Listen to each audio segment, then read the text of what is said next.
तो अब आगे हम चलते हैं। तो सबसे पहले है सुपरवाइज लर्निंग। सुपरवाइज लर्निंग किसको कहते हैं? बहुत सिंपल है। अगर आपके डेटा सेट के अंदर दोनों इनपुट और आउटपुट कॉलम्स मौजूद हैं और वो कॉलम्स हैं भी लेबल्ड, तो इसको सुपरवाइज लर्निंग कहा जाता है। फॉर एग्ज़ाम्पल, हमारे पास एक डेटा सेट है जिसके अंदर 3 कॉलम्स हैं। एक है IQ, दूसरा है CGPA और जो तीसरा है वो है प्लेसमेंट। प्लेसमेंट का कॉलम आउटपुट कॉलम है, जबकि IQ और CGPA इनपुट कॉलम्स हैं।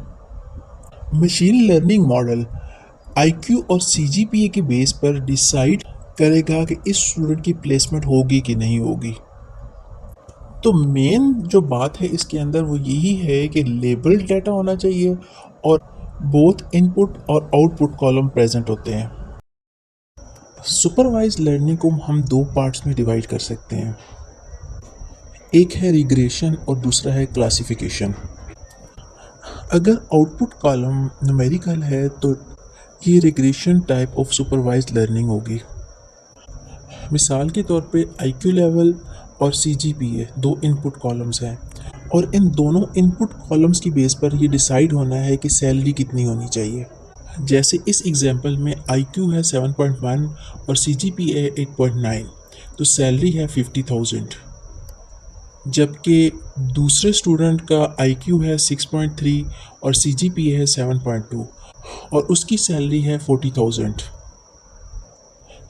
इसमें आप सैलरी वाले कॉलम पर गौर करें तो ये आपको नंबर्स नज़र आएंगे जो डिपेंड करेंगे इनपुट कॉलम्स के ऊपर।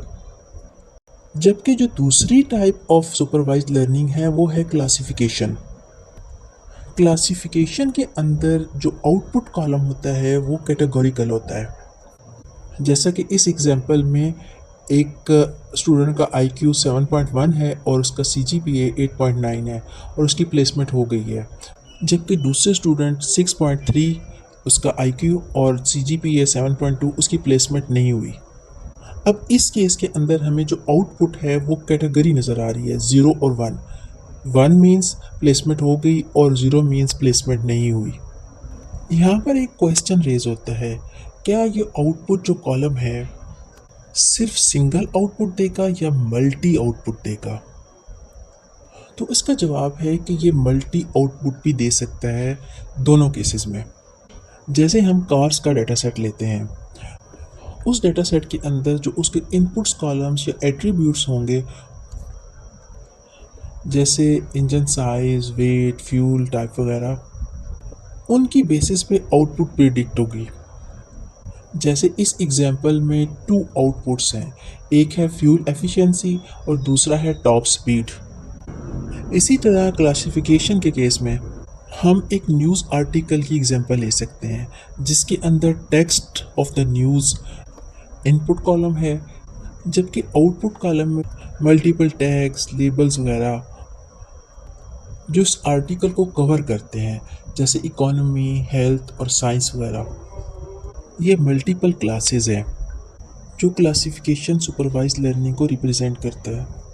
सुपरवाइज लर्निंग किन फेमस एप्लीकेशन में यूज़ होती है वो डिस्कस कर लेते हैं।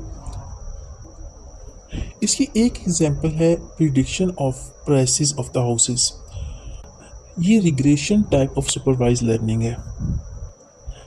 इसके अंदर area of the house, number of bedrooms, washrooms, location वगैरह की बेस पर किसी भी हाउस की प्राइस को प्रिडिक्ट किया जाता है।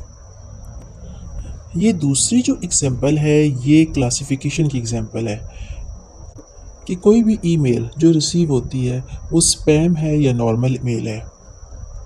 अब यहाँ पे वो कैटेगराइज कर देगा कि स्पैम है तो यस, नहीं है तो नो, और इन द अदर वर्ड अगर स्पैम है तो 1 और अगर नहीं है स्पैम तो 0।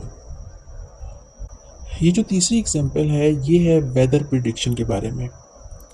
ये भी क्लासिफिकेशन सुपरवाइज लर्निंग की एग्जांपल है जिसमें मुख्तलिफ factors like temperature, humidity, air pressure और स्पीड ऑफ विंड वगैरह ये सारे इनपुट्स कॉलम्स होते हैं। जबकि प्रिडिक्शन कि बारिश होगी या नहीं होगी, अगर होगी तो 1, अगर नहीं होगी तो 0, ये आउटपुट कॉलम होगा। और लास्ट एग्जांपल है identifying the image of a dog. इसमें मॉडल्स को इमेज पर ट्रेन किया जाता है।